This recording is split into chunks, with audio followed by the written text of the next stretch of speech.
A lot of us in this fight, in this rebellion, oh, that jump start to this woman right here.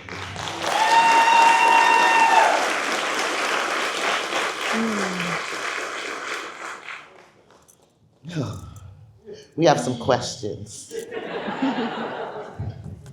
Y'all see I wear glasses this year. Even though I've been wearing glasses for 5 years, everybody knows Layla can't see. Thank you for being here.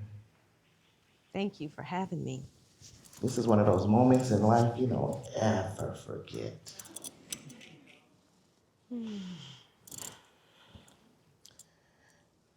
Let's look at background and your inspiration. As you know, your book, The New Jim Crow, sparked a nationwide pushback to the tough on crime era of the 80s and 90s. What are some of the sources of inspiration for you in writing The New Jim Crow? And why do you continue to do the work that you do? Well, I just want to say, can y'all hear me? Can't tell. Hold on, I was trying to give this to you. Oh, This was a little better. okay. Let's switch. Sorry. Um, it is such a joy and an honor to be here because in so many ways, my work, the book, would never have been possible if I hadn't been inspired by public defenders. And so for me, if I'm to go back to the source of inspiration, I can go way back to when I was still in high school. And I was bored, staying up late one night, channel surfing on the couch. And I don't know what documentary it was. I have tried to figure it out many times. But there was a documentary on about some lawyers fighting to save somebody on death row. And I paused and started watching this thing. And I watched these lawyers fight against the odds, against the clock, trying to save this person, and the Supreme Court slamming the door shut to review at the final moment, and there was evidence of possible innocence and all this. And I'm watching this thinking, oh my God, how could the Supreme Court refuse to even hear any evidence? And thinking, I wanna be like that. I want to be the kind of person who is there fighting for somebody against all the odds when no one else will listen, when all other doors have shut. And I was in high school and it ended and everybody in my house was asleep and I just kept talking about it for weeks after. But then life goes on and I would have to say that if I were gonna identify the motivation for me even to think about being a public defender, even though those seeds were planted late one night, it was when I saw the gap between what my life experience had been and what these young folks who are being ground up and spit out by the system were going through. Because I didn't grow up with a lot of money at all. Our family didn't have a lot of money, but I was able to go to a really nice middle school and high school in Marin County on scholarship. And so I went to school with a lot of really rich kids, a lot of white kids, a lot of kids who did a lot of drugs, a lot of kids who did a lot of stealing and shoplifting, running around acting crazy. I went to 3 different high schools because my dad was having some struggles and was in and out of jobs, and we got evicted, lost our home, was homeless briefly. So we had a lot of upheaval. But then I went off to college at Vanderbilt University in the South, and At that time, there were hardly any black students on the campus, very small percentage of black students. Folks were there, but not many in those days. And it was a lot of wealthy Southern white kids. And what did I see again? Lots of drugs. Lots and lots of drugs and partying and rule breaking and law breaking, and everybody was getting away with it. Not a cop in sight. And I did a week in Balance Due, Mississippi doing voter registration and saw that the old Jim Crow was alive and well. And went off to law school determined to do something about all those who were left behind. And my first professor in law school was Barbara Babcock. She was the first director of the DC Public Defender Service and the first woman on Stanford's law faculty. And I had her for civil procedure. But she didn't have much of anything to say about civil cases. She spent the whole time regaling us of stories of her courtroom days fighting for folks in the criminal system, folks who were on trial for their lives. And I, again, felt that rising up within me, hearing those stories, that I wanted to be part of those fights. And it was Barbara Babcock and Kim Taylor Thompson who inspired me to go and do an externship at the DC Public Defender Service during my third year in law school. And when I got there, it was the first time that I had experience going in and out of prisons, seeing who was actually locked up, and seeing that all these folks cycling in and out of prison, especially the young folks coming in and out of prison, they had more courage, character, heart, than so many of the folks that I had had experience with who had been doing drugs and running around acting like fools. And I recognized that so many of them actually had better character than me. I remember when my father was jobless and wanted me to work, get a job at Taco Bell so I could help pay some bills, and how I resented him and was angry, and perhaps because I had spent a lot of time around a lot of rich white kids, had imagined that that was like somehow like this big imposition. And then here I am representing young folks who were, selling weed, selling drugs, hustling on the street. Why? To help pay their mama's rent. Why? To buy their sister or their niece or their nephew some shoes, some clothes for school. And yeah, they were looking out for themselves too, but I saw so many folks who were being ground up and spit out and treated like less than human, while the folks that I went to school with who had so little excuse and were going off to some of the best schools, going off to Wall Street.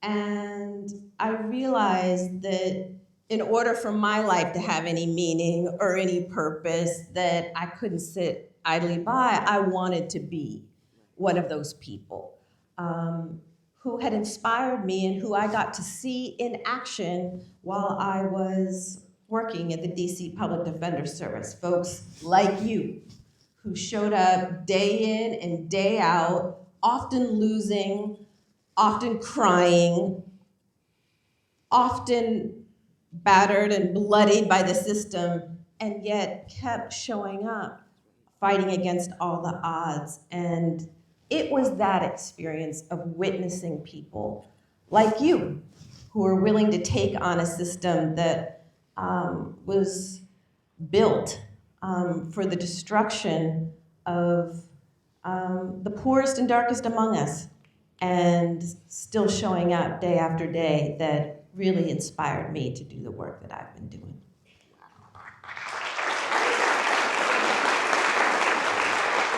Thank you. You guys know I have a big mouth, so I don't need a really loud mic.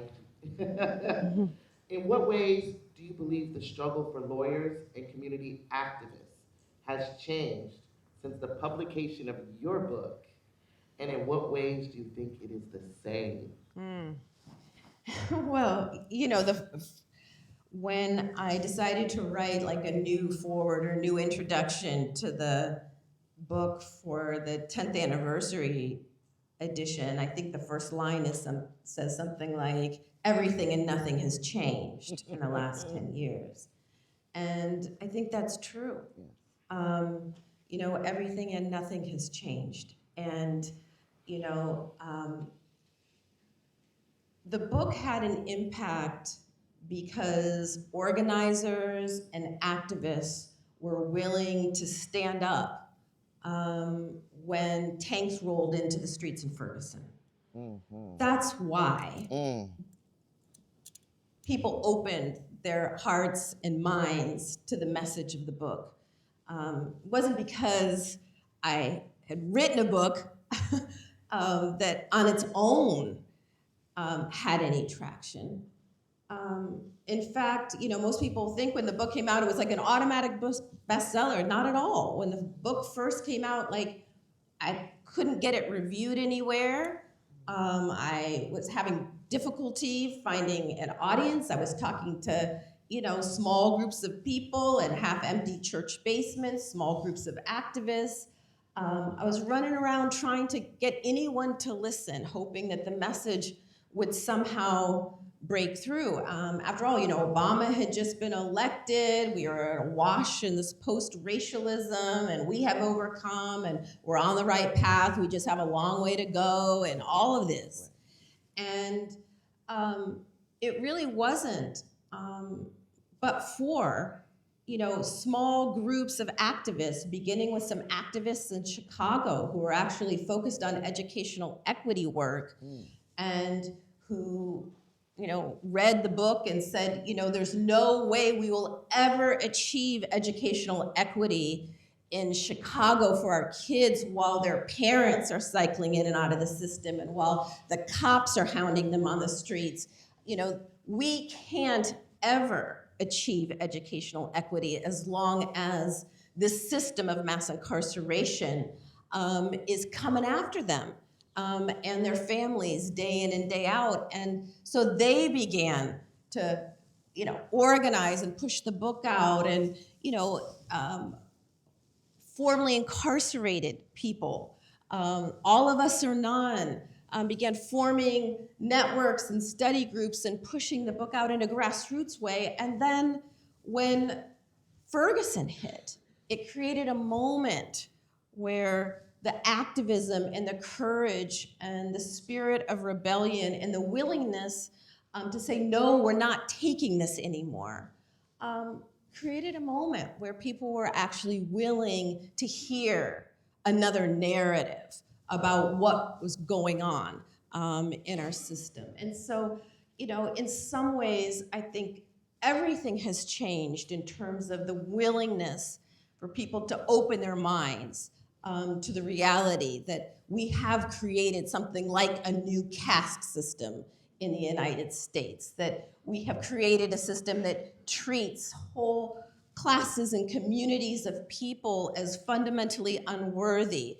as unworthy of basic civil and human rights, and that people are targeted at young ages, often before they're old enough to vote, and swept into this system, branded criminals and felons, and then ushered into a permanent second-class status. There's an awareness of this now, and there's an awareness of the extent and depth and toxicity of that exists of racism, that exists in police departments and prosecutors' offices because of the movement work and all of the political education that went along with it, in recent decades. And all of that work opened up this space for abolitionists who had been working for decades all along to finally be heard. And so I think it's so important to acknowledge and honor the progress that has been made and the breakthroughs that have happened because of this courageous advocacy and activism. And yet, here we are with Donald Trump as President of the United States again, and our nation sliding quickly into authoritarianism.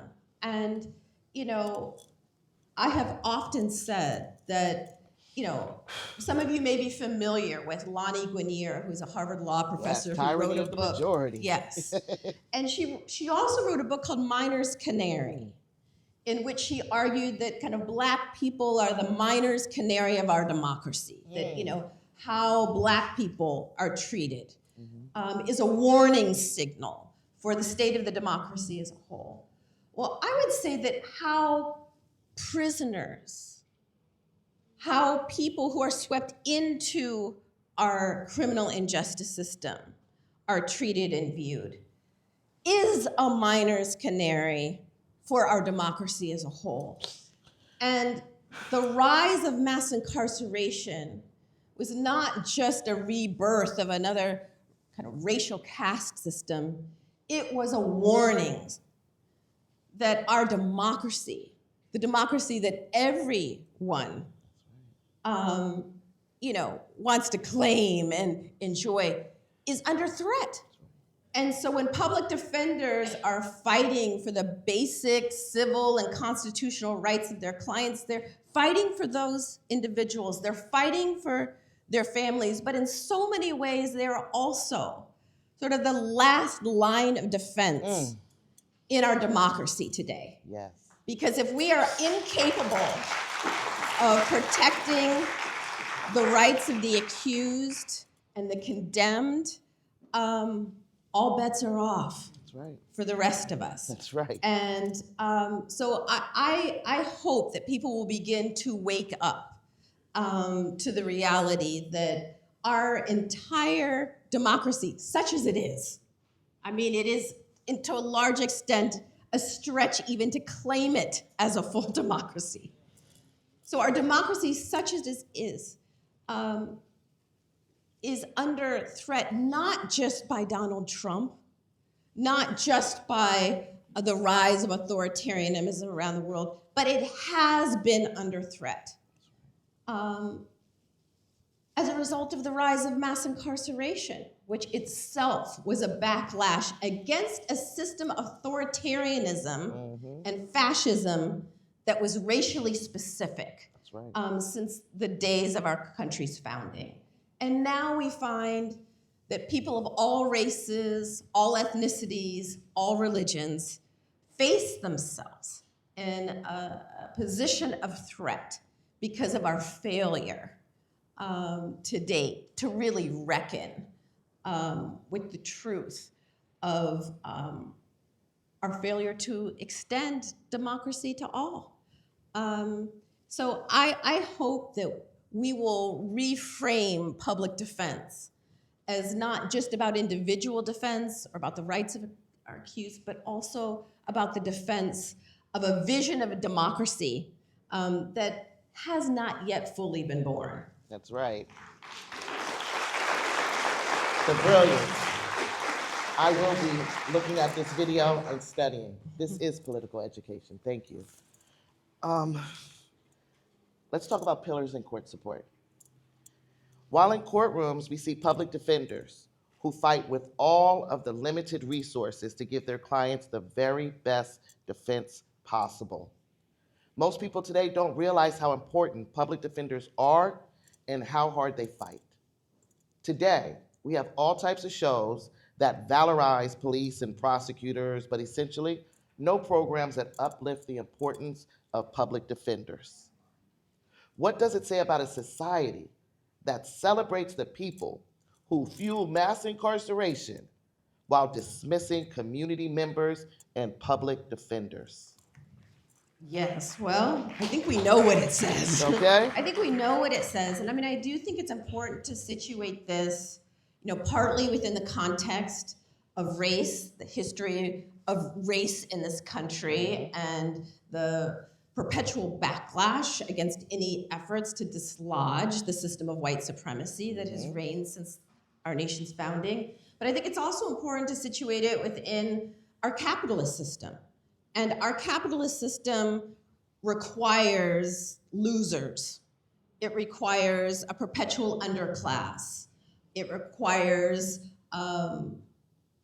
cheap disciplined, fearful labor. That's right. And it requires the celebration of the rich and the powerful and the condemnation of the so-called losers. And we must be able to blame losers for being at the bottom and not enjoying the success that otherwise would be available to them if they had only played by the rules. That is how our system is designed, and so it is of no surprise that in a nation, a capitalist nation that imagines that success is achieved by following the rules, that we are going to condemn not only those who are at the bottom and blame them and shame them and paint them as there for their, as a result of their own failings, their own fault, but also to associate shame and unworthiness with all those who would dare stand alongside them in solidarity. And that's what public defense is. Right. It is people choosing voluntarily to stand in solidarity with those who have been demonized, shamed, viewed and painted as unworthy. And so it's no surprise that public defenders are among the least likely to be celebrated. That's right. And to be viewed as worthy of holding public office, viewed as worthy, really of being turned to for wisdom or inspiration. And yet, as I see it, if you look at any of our faith traditions, who are we expected to value? Who did Jesus decide to stand with? Who did Buddha decide to stand with?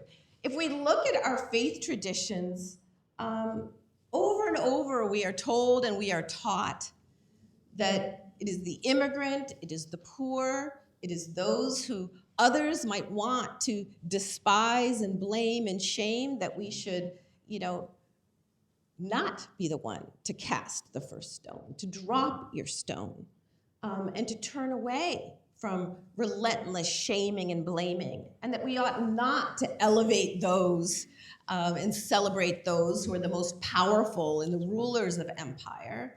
But the prophets come again and again saying, no, beware the bramble king, beware those who are selling you the lie that greed and wealth and power is what is of value in this life. And yet here we are in this, nation that is now veering, if not already capitulated to white Christian nationalism, celebrating the richest and the powerful and the most greedy and treating billionaires as people who we should get life advice from. Right.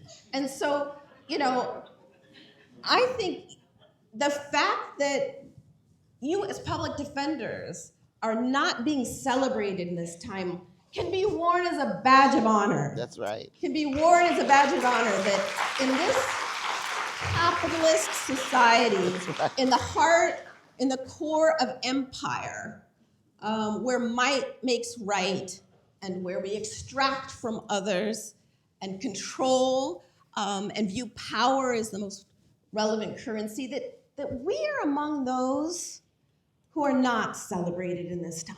That's right. That we are among those who are standing with the accused and the despised.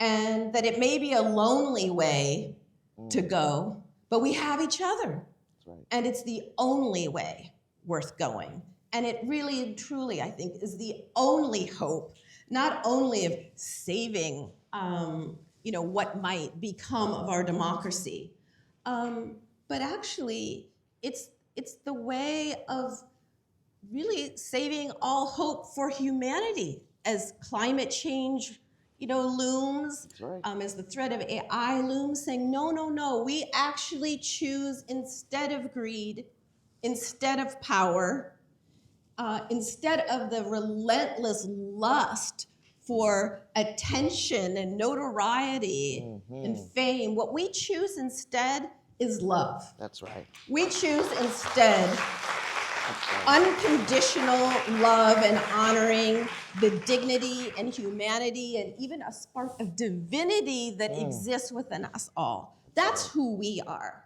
And we will celebrate ourselves. We will celebrate one another. We will support each other, and we will together build a beloved community Yes. that will grow and will thrive and will welcome all those who choose to go this way. That's right. I choose love. How about the rest of y'all? Thank you. These are inspirational words we need right now because of the environment, because of what's going on, and to know that we're going on the right path. So thank you. I know I feel much better. But let's get into disenchanted and disgruntled. The work we do in the nonprofit world and the efforts to make carceral systems less harmful can be exhausting. We often see people become disgruntled and disenchanted with everything. What words of advice and encouragement would you give to public defenders who may feel overwhelmed by the enormity of forces against them? It's a big one. This is a hard one. Yeah. And, I started off by saying that public defenders were the ones who inspired me to do this work in the first place, and that's true. And I went to the public defender service in DC and was just awed by the determination, the resilience, the persistence, the courage and truth telling that I saw there. And I ended my externship really doubting that I had what it takes to be a public defender. I had a couple of cases that I worked on that just wrecked me. I was assisting in one case that went to trial, and it was someone who had multiple strikes, if you will, against them, and was taking the case to trial really because there's nothing to lose. And I was assisting with the trial, and after the prosecution rested, the attorney I was working for said, we're not putting our client on a stand. There's no way we can put our client on the stand. We're not doing it. We'll put on a couple of our witnesses and call it a day.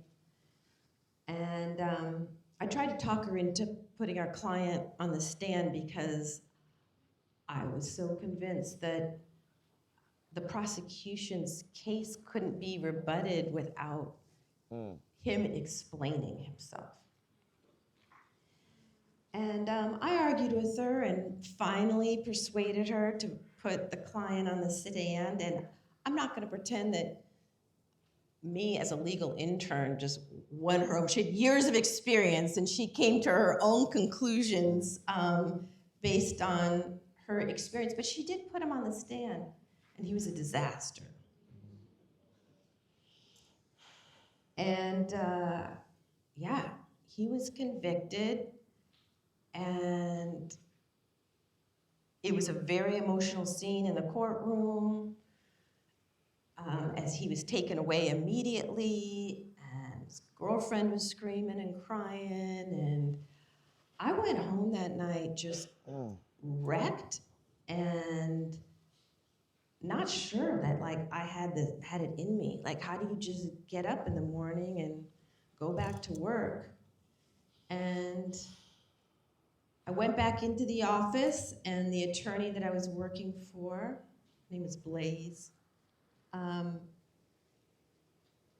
she was back working hard, She kind of had a period of mourning. She would do this thing when she would lose a trial where she would close the blinds in her office, and other attorneys say, don't worry, she'll be all right, she'll come out, And when she did, it was like, we got to just get back to work. And I was like, oh, how do you just bounce back from this? And I saw that some public defenders became callous. Some public defenders became kind of bitter and hard as a coping mechanism, because it's difficult to be exposed to so much injustice and pain and suffering without building some kind of walls and shell. But I also saw there were many who just kept showing up and giving their all with an open heart and were there day in and day out. And I thought, I don't know, maybe I don't have it in me. And so I started telling myself the story that, I don't want to be just like a cog in the machine. I want to do something that will change the system. I don't want to be part of the system. I hear some abolitionists talking this way sometimes too. And you can get kind of a hit of superiority from it, like this little feeling of like, I'm going to change the system. I'm not going to be a part of the system. Right. And that's kind of how I talked myself for a while. And ended up deciding I was going to be a civil rights lawyer rather than a public defender. But fast forward, many years later, after I published the book and I'm on the road trying to make that big difference in the system and all of that, well, just as the book started blowing up, and instead of just having a few people in the audience, suddenly there were hundreds of people coming, and suddenly people were paying attention, and it was this moment when I really should have been so thrilled and so happy. I fell into a deep depression. I had a sinking feeling, it looks like things are changing, but they aren't really. It looks like something's happening here, but it's not really. And I started hearing this voice in my head when I would walk off stages that said, all sound and fury and signifying nothing. I started thinking, what is it? What is happening here? What's going on? Like, why am I falling into this depression when it looks like change is finally coming? And I was invited to speak at Iliff School of Theology by a man named Vincent Harding, who was one of these people in the civil rights movement, the Black freedom struggle, whose name never became famous, but was incredibly influential and was a spiritual advisor to King. He wrote King's Beyond Vietnam speech. He invited me to come, and I gave my new Jim Crow speech and walked off the stage, and he said, come here, sit down. Let me have a talk with you. And he would say, my daughter, sister, niece, and friend. And he said, I appreciate all your research. I appreciate all you've done to expose the system and all of this. It's like, but I think there's a deeper message here that you are struggling to articulate and perhaps even claim for yourself. And he said, I think the deeper message is what Jesus was trying to say when he said, what you do unto the least of these, my brethren, you do unto me. He said, that's the message. That's the message. And I felt something shift inside me. And I did not identify as a Christian then. I still do not. I was very anti-organized religion, long list of reasons I could tell you about. But I felt something really open up in me. And we began, for the last few years of his life, a period of time where he began kind of counseling me long distance, having phone conversations, and the advice he gave me is the advice I guess I would give you in your moments of depression and exhaustion and despair and feeling like nothing is ever really going to change.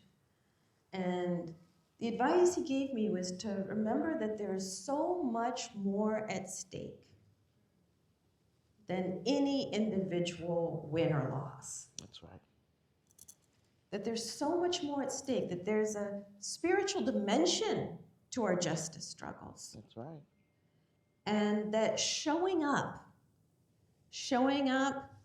for those who have been labeled as unworthy, the least of these, showing up, speaking the truth, that is sacred work. That's right.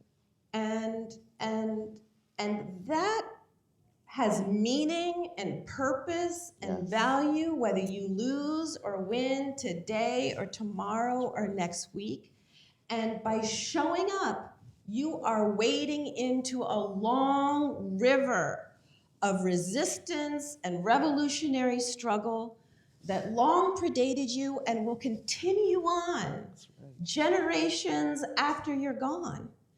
And so rather than imagining that, you should evaluate your success or evaluate progress based on any one outcome of a court case or any snapshot in moment in time, instead evaluate whether you are able to show up with greater courage, honesty, and compassion, and whether you are capable of supporting others in doing the same.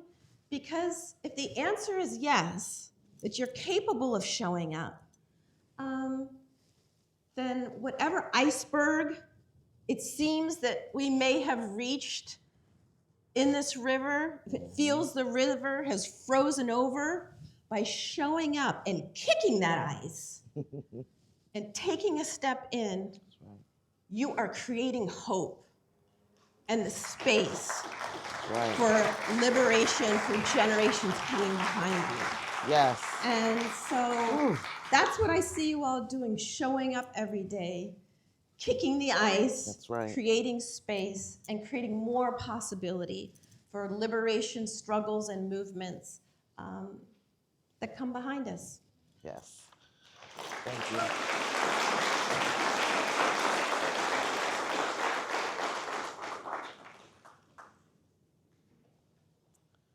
Over the last couple of years in California, we have seen the rise and fall of the progressive prosecutor. Although they receive far less attention, public defenders have been and continue to be on the front line defense against mass incarceration. What ways do you think we should be supporting our public defenders? Just like this. That's right. Just like this. Just like this. That's This is right. so beautiful. Yeah. This is so beautiful what's happening right here. And I'm sure that there's a million other ways Yes. that it's possible, ways small, like how are we showing up for each other? That's I mean, I right. think, how are we showing up not just for our clients, but for each other? And, how best to do that is something that you all can answer for yourself, but this is a beautiful example of exactly what it can look like. Thank you. Let's talk about this moral document. The city budget. Excuse me, the county budget. Is that better, you guys? All right. City budgets and how we spend our money can be seen as moral documents that reflect the values of the societies that create them, and county budgets, as we know. And I'm so glad we have some of the stakeholders here that can help us with this. Thank you for being here. Our county currently spends $295 million, 11% of the overall budget on DAs, $1.22 billion, 46% on the sheriff, $179 million, 11% on probation, and only $126.9 million, 4% of the county budget on public defense. That means public defenders receive half the funding of district attorneys, and across the country have very similar numbers. What type of moral statement does that make about our priorities? I mean, it says it all. I mean, it absolutely says it all. And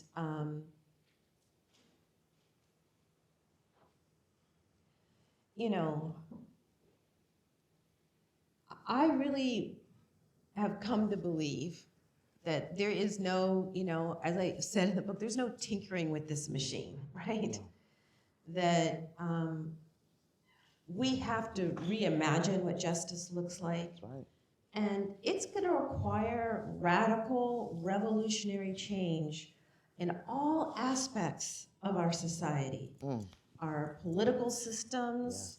our legal systems, Yes. our economic systems, and I would dare say our faith traditions, which so many faith communities have been just like stunningly silent in the face of this profound suffering, unnecessary suffering and injustice on their watch. That's right. And so, I think, yes, we can look at the numbers, and the numbers speak for themselves. But even beyond the numbers, we can look into the faces of the people who are cycling in and out of the system every day and know the toll and know how immoral and inexcusable the system is that we've created. Thank you.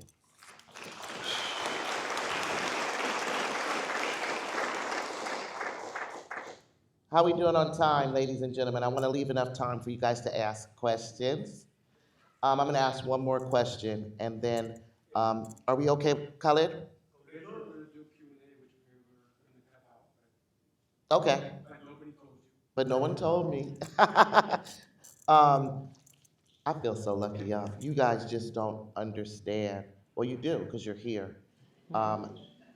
What this woman has done on taking down the system, on dismantling the system, and doing it with integrity and love. Thank you. So I guess I have two more questions, because they don't get to ask questions. Yes, sir. We can take 2 questions from public defenders. How does that sound? Thank you. Closing question. Being a public defender isn't an easy job. They are underfunded and underappreciated. What words of encouragement and advice can you give to the men and women sitting here today, even though you've given us all encouragement and advice all through this? Thank you. They fight every day for the dignity and the respect of their clients. Any closing words you want to tell them? Know your value. Know your value, because as we've been discussing all night, no one else on the outside will necessarily tell you, affirm you. So know your value, and I guess the last thing I would say, and as I've mentioned now a couple of times, I'm not someone who thinks of myself as religious in a traditional sense. But I did leave legal academia to go to Union Theological Seminary, even though I don't belong to a faith tradition, because I think our faith traditions, our wisdom traditions, Yes. actually have a lot to teach us, including indigenous traditions, about how to withstand and survive and even thrive in the face of extraordinary injustice and impossible odds. And I will say, I view the work that you do as sacred. I heard someone once say that chaplaincy, end-of-life chaplaincy, is the most important work anyone could do, because at the very end of one's life, when you are facing death and facing all the regrets and fears that one might have at the end of life, that having someone who's willing to take that journey with you is the most important work that anyone could possibly do. And I remember hearing that and nodding and seeing how true that is. And yet, I would have to say that being willing to stand with the accused and the despised when they're at risk of losing their life, at risk of losing their family, at risk of losing years of their life, That, to me, is among the most beautiful and sacred and meaningful, That's right. purposeful work that anyone could devote themselves to. It's beautiful, it's important, it's necessary, and you will never know the impact that you've had. Because even if you've just managed to shave a couple years off someone's sentence, you don't know what that has meant, perhaps, for their children and their children's children. That's right. And the ripple effects of even knowing that there was someone who was willing to fight for them. And so it may be more difficult to measure the impact, and it may often appear that you're losing far more than you're winning. But trust, if you can, that your work is among the most important work that any human being could possibly do for another, and it has never been more needed than now. So thank you.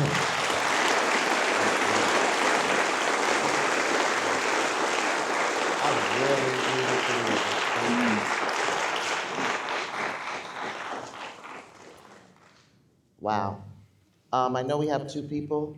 Not two people. Two public defenders. Hold on, let me clarify. Two public defenders that have a question for the wonderful, illustrious Michelle Alexander. Anyone? Stand up. Put your hand up. I have my glasses on today. I can see hands. Hey. Everyone's shy. The man. Mr. Rodriguez. Good evening, I'm Paul. You want a mic, Paul?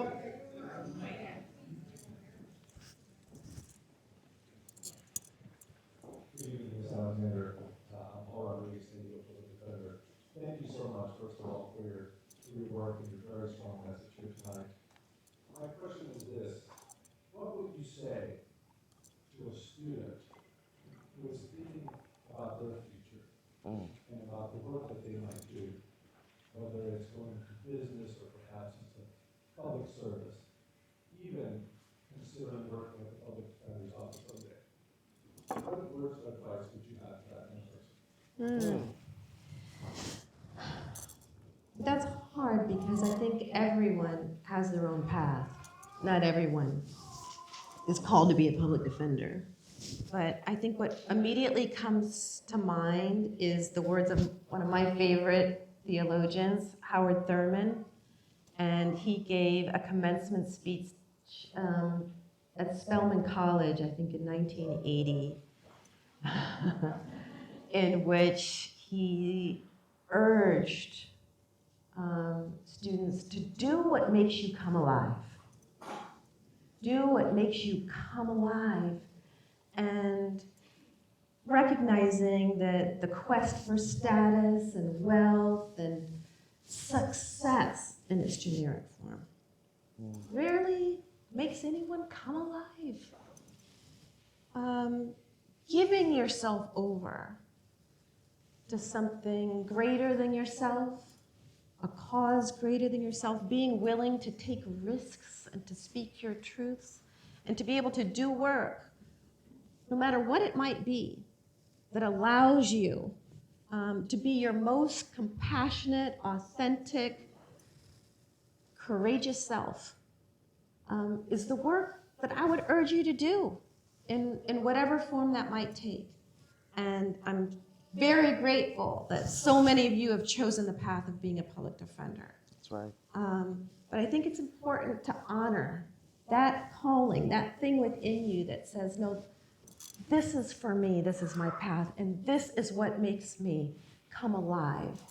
And that's all I would say.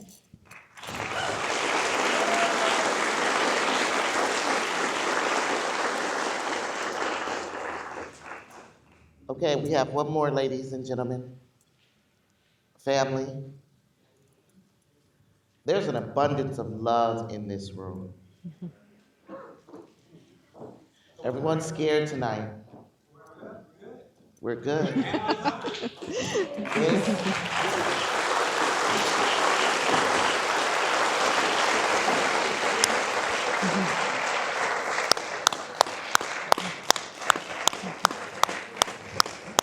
Well, thank you.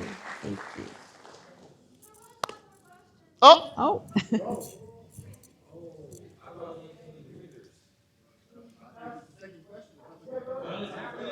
let's go.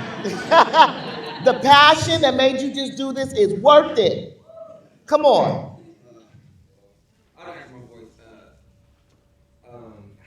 How do we make sure people with lived experience are Mm, leading the movement, not just academics and lawyers? Thank come you. on. Good one. That's an excellent question. That's an excellent question.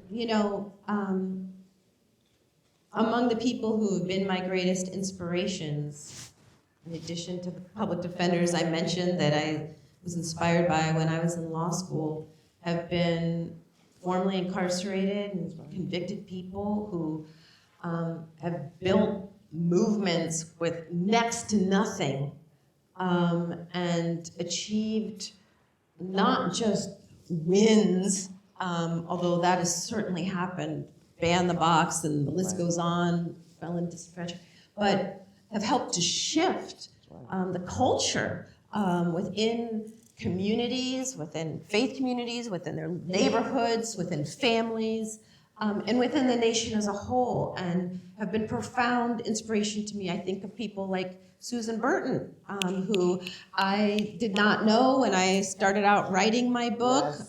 but was reading about her while I was doing research for my book, and who's now a dear friend and who, spent 15 years cycling in and out of prison after the LAPD ran over her 4-year-old son, and spent 15 years struggling with a crack addiction, cycling in and out of prison. And then finally, when she was granted access to a drug treatment program and got clean, she decided that she was going to devote the rest of her life to making sure that no other woman would ever have to go through what she went through. And she began by going down to meet the prison bus when it was releasing women from prison onto the streets of LA and saying, "You can come home with me.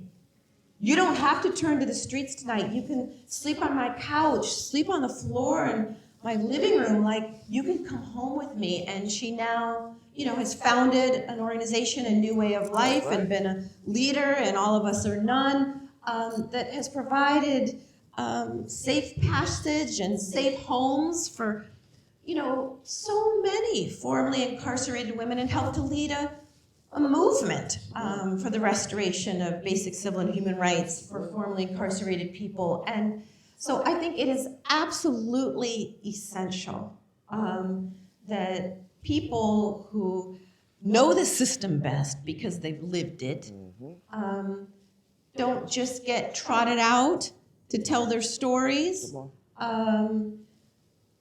but are supported in leadership roles and in building organizations. Absolutely. I think it's important for us to see ourselves as in partnership with one another. To understand that all of our liberation is at stake. That's right. And that we can't get free without each other. That's right. And the idea that the experts have the answers and that we can formulate some, recipe that will somehow cook something up good for the rest of us.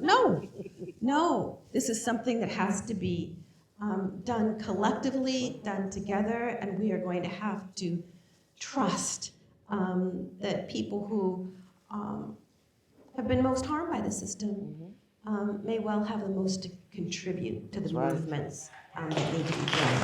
Right.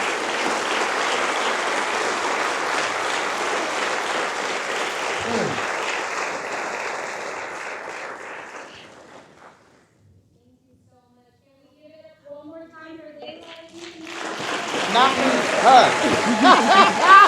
Thank you. Yeah. Thank you so much for having me. Whoa.